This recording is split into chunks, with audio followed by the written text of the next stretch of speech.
School की excursion trip थी।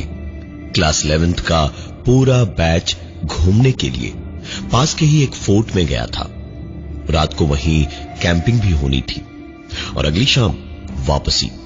सारे बच्चे नाचने गाने में बिजी रहे थे, लेकिन गोपाल, तुषार और सुशांत तीनों के दिमाग में कुछ और ही चल रहा था। रात हुई, डिनर हुआ और ठीक 10 बजे सब सोने को अपने अपने टेंट में चले गए। गोपाल, तुषार और सुशांत को एक ही टेंट दिया भी गया था कि उन पर नजर रखने में आसानी हो। तीनों पूरे स्कूल के सबसे शैतान लड़कों में से एक थे।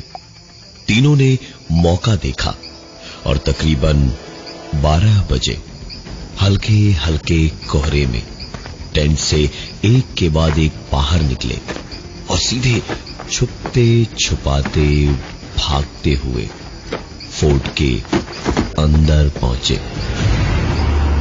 पहुंचकर अंधेरे में पहले तो कुछ दिखाई नहीं दे रहा था, लेकिन तकरीबन कुछ 20 सेकंड तक एक अंधेरे कोने में खड़े रहने के बाद कुछ देर बाद जब आंखें अंधेरे में देख पाने लगी तो तीनों दबे पांव धीमे धीमे आगे बढ़ने लगे। कुछ आगे बढ़े तो तुषार और सुशांत आगे आगे चलते हुए आगे निकल गए और गोपाल एक जेल जैसी सलाखों वाले कमरे को देखकर रुक गया। पुराने जमाने में कैसी रही होगी जेल, ये देखने को गोपाल उसे बाहर से देखकर ही खुशी से पगलाए जा रहा था और उसने सेल का दरवाजा खोला तो पुराना भारी भरकम लोहे की सलाखों वाला गेट चरमराकर खुला। बड़े बड़े पत्थरों वाला उस बर्फ जैसे ठंडे कमरे में गोपाल अंदर गया और अंदर जाते ही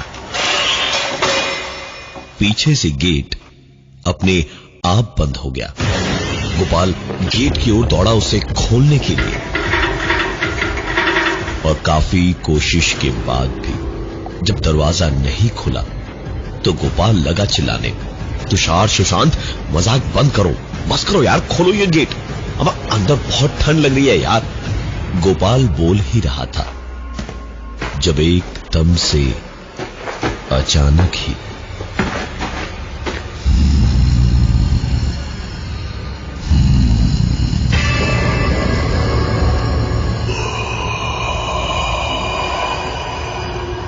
उसे साफ समझ आया कि पीछे से कोई लंबा चौड़ा सा चलता हुआ इंसान आया और ठीक उसके पीछे आकर खड़ा हो गया। जो भी था उसकी सांसें ठीक गोपाल के कंधे पर गिर रही थी। गोपाल के बदन में दौड़ता हुआ खून जैसे रुक गया था, सुन्न पड़ गया था। गोपाल डरता डरता मन ही मन ऊपर वाले को याद करता हुआ पलटा तो जान में जान आई, क्योंकि पीछे कोई नहीं था। लेकिन वो राहत सिर्फ मुश्किल से 10 ही सेकंड की थी, क्योंकि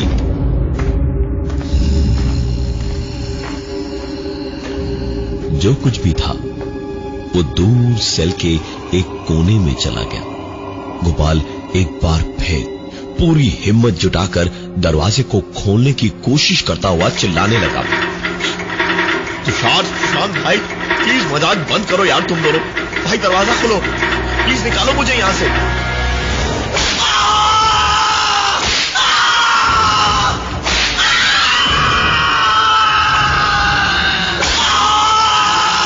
उसकी बात खत्म भी नहीं हुई थी कि सेल के अंदर एक चाबुक चलने की आवाज हुई और गोपाल की चीख पूरे किले में गूंज उठी।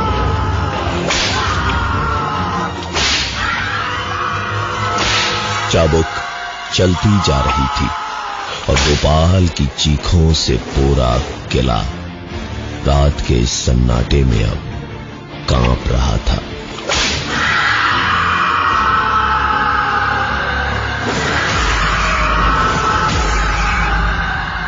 उधर गोपाल का ऐसा हाल था और इधर तुषार और सुशांत को पता भी नहीं चला कि गोपाल कब उनके पीछे रह गया। दोनों को जैसे ही दोस्त की सुध वापस आई तो भागे तुरंत इधर उधर दौड़ते चीखते कि आखिरकार गोपाल गया तो गया कहां। जब चारों ओर देखने पर गोपाल कहीं नहीं दिखा तो दोनों ने उसे पुकारना शुरू किया, गोपाल,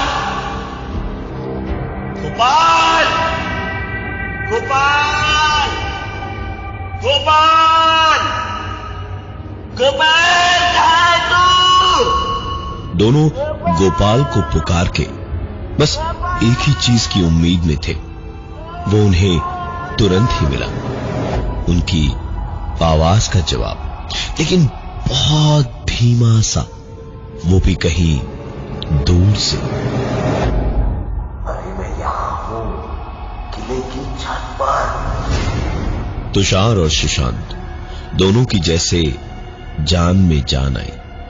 थोड़ा आगे ही किले की छत तक जाने की सीढ़ियां थी। दोनों तुरंत ऊपर छत की ओर दौड़े और काफी सारी सीढ़ियां चढ़ के हांफते हांफते किले की छत तक पहुंचे तो आंखें बस फटी की फटी रह गई। इतना खूबसूरत था उनका शहर। ये तो कभी सोचा ही नहीं था कि उनका छोटा सा शहर ऐसा भी दिख सकता है। ऐसे हल्के धुंधले कोहरे में पूरे शहर की छोटी छोटी जगमगाती बत्तियां ऐसी लग रही थी जैसे किसी की चादर में से दिखते हुए आसमान के आंगन में टिमटिमाते हुए तारे। ऊंचाई भी इस किले की इतनी ही थी कि ठंडी ठंडी हवा ऐसे मौसम में भी बहुत अच्छी लग रही थी। इस खूबसूरती और ठंडी हवा में खोए हुए ही अचानक दोनों को याद आया कि गोपाल तो यहां भी नहीं दिख रहा है। दोनों फिर से चिल्लाए, गोपाल, गोपाल, कहाँ है तू? एक बार फिर उन्हें जवाब मिला, अरे मैं यहां हूं। इस बार आवाज तो नीचे से आई। दोनों दौड़े और जिधर से आई थी ऊपर वहीं से नीचे झांका तो देखा मुस्कुराता हुआ गोपाल खड़ा था और उन्हें देखते ही हाथ से नीचे बुलाते हुए चिल्लाया, अरे जल्दी आओ दोनों, गजब की चीज मिली है मुझे। दोनों सीढ़ियों से नीचे बिजली की तरह उतरे और माहौल ऐसा था कि लग रहा था ऊपर से नीचे सिर्फ वो दोनों नहीं आ रहे थे बल्कि पीछे और भी कोई था।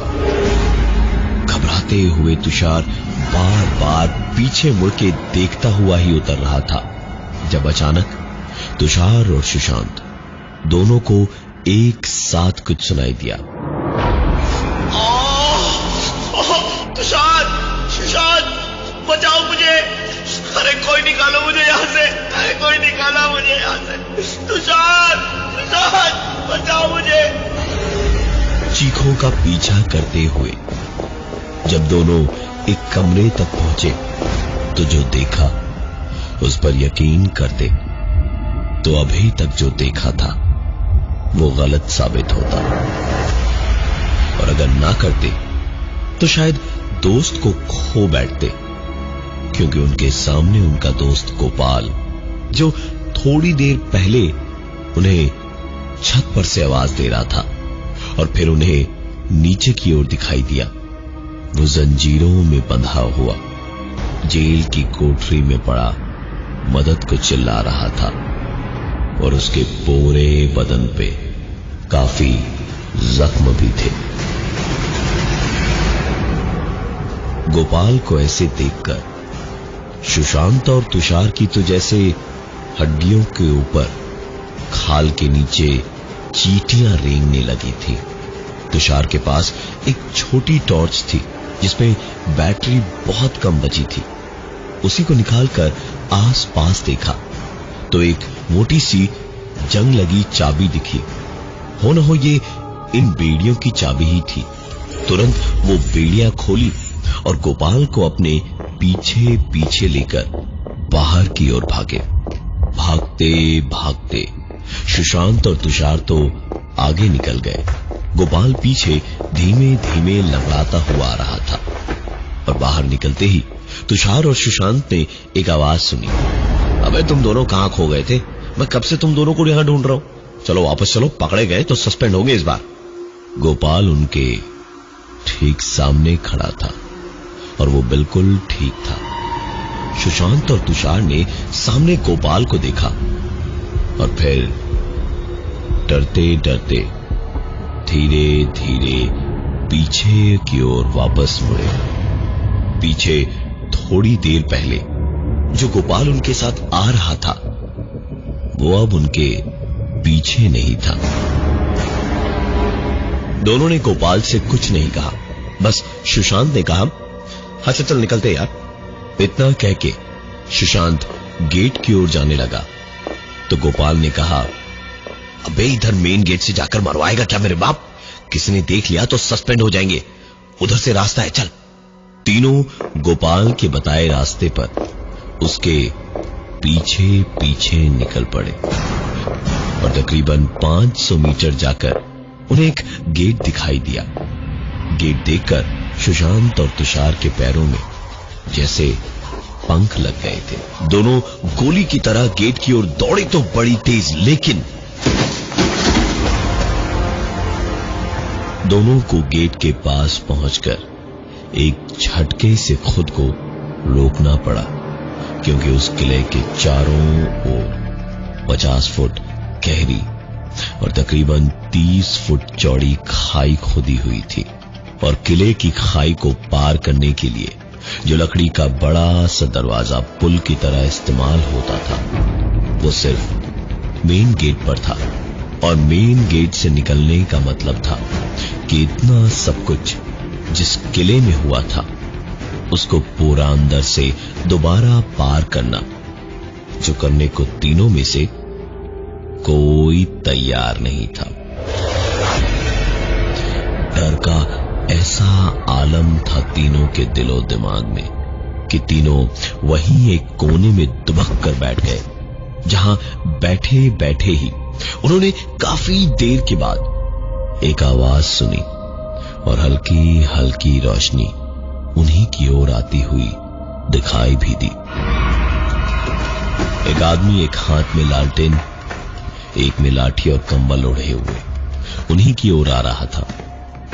तीनों समझ गए कि ये तो जरूर यहां चौकीदारी करता होगा। उन तीनों के पास आकर वो बूढ़ा आदमी खैनी पीसकर होठों में दबाते हुए बोला, भाग्य अच्छा है जो बच गए। किस गधे ने कहा था रात को किले में घुसने के लिए? चलिए छोड़ दूं बाहर तक। तीनों के बदन में जैसे जान लौट आई थी। किसी सांप की तरह उस आदमी की बातों की बीन पर नाचते हुए उसके पीछे पीछे तीनों चल दिए। उस आदमी ने कुछ आगे चलकर कहा, यहाँ एक कोठरी है, लोग घूमने आते हैं, कई लोग अचानक खो जाते हैं, कुछ मिलते हैं, लेकिन जो भी इस कोठरी में जंजीरों में बंधा मिलता है उसकी मौत कोई रोक ना पाया। तीनों इस वक्त उसी जेल की कोठरी के सामने खड़े थे जहां गोपाल जंजीरों से बंधा थोड़ी देर पहले मिला था, और अभी भी झांक के देखा तो गोपाल अंदर बेहोश पड़ा था। पलटकर पीछे देखा तो अभी तक उनके साथ आया हुआ गोपाल उनके पीछे नहीं था।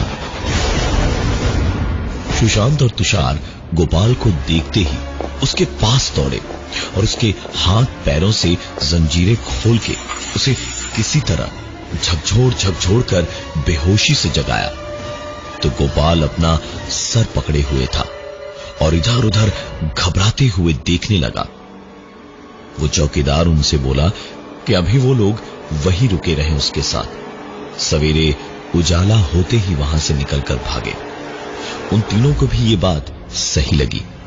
चौकीदार के साथ गोपाल, तुषार और सुशांत तीनों निकल पड़े और थोड़ा आगे जाते ही एक छोटा कमरा आया जिसका पुराना सा दरवाजा खोलकर अंदर घुसे और कमरे में उस चौकीदार के साथ गोपाल, तुषार और सुशांत को बैठने का इशारा करके चौकीदार अपने बक्से के पास गया और उसमें से तंबाकू हथेली में लेकर उसे पीसते पीसते बोला, यहाँ की बड़ी कहानी है बाबू। यहाँ जिस जेल कोठरी में आप बंद थे ना, वहाँ पहले कैदियों को बांध करके रखते थे जंजीरों से। आते जाते कोई भी उधर से निकले तो कोड़े मार के ही जाए। कहते हैं यहाँ का चौकीदार था जिसे बिना कसूर के पकड़ा गया, और वो ही सबसे सख्त जान था।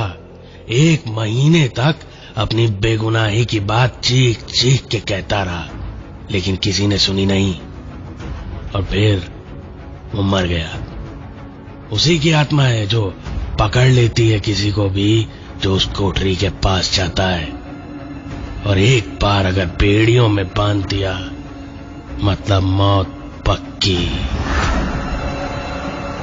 अभी तक जो कुछ भी हुआ सो हुआ, लेकिन चौकीदार की इस कहानी को सुनकर तुषार ने कहा, अरे चचा, आपको लगता है कि ये पूरी कहानी हम मान लेंगे?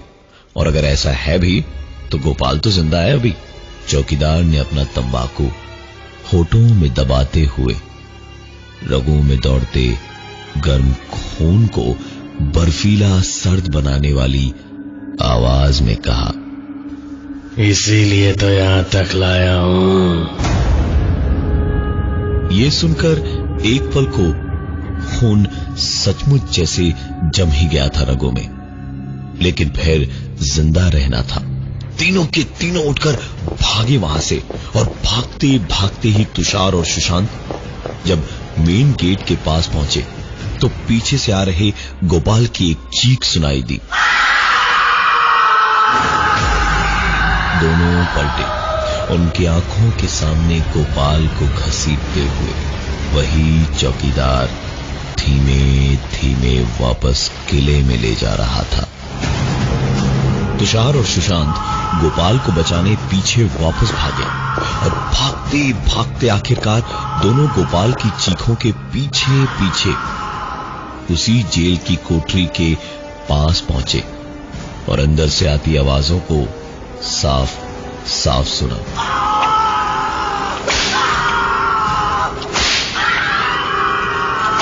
दोनों चाहकर गोपाल को बचाने की हिम्मत नहीं कर पा रहे थे। चुपचाप सर झुकाए, दिल ही दिल खुद को धिक्कारते हुए और ऊपर वाले का शुक्रिया अदा करते हुए किले से बाहर निकले और अपने टेंट में जाकर लेटे रहे। सुबह हुई, उजाला हुआ, और जब गोपाल कहीं किसी को नहीं मिला तो उसकी खोजबीन शुरू हुई। चारों ओर उसे ढूंढा गया, और ढूंढने वाले ग्रुप में तुषार और सुशांत भी थे। गोपाल का कुछ पता नहीं चला। पुलिस रिपोर्ट की गई, लेकिन सारी खोजबीन में उसकी शर्ट ही मिली, जिसपे थोड़ी सी खाल एकाध जगह पर कपड़ों पर चिपकी हुई थी। शायद ये चाबुक की मार के वजह से हुआ था। लेकिन गोपाल आज भी गुमशुदा है।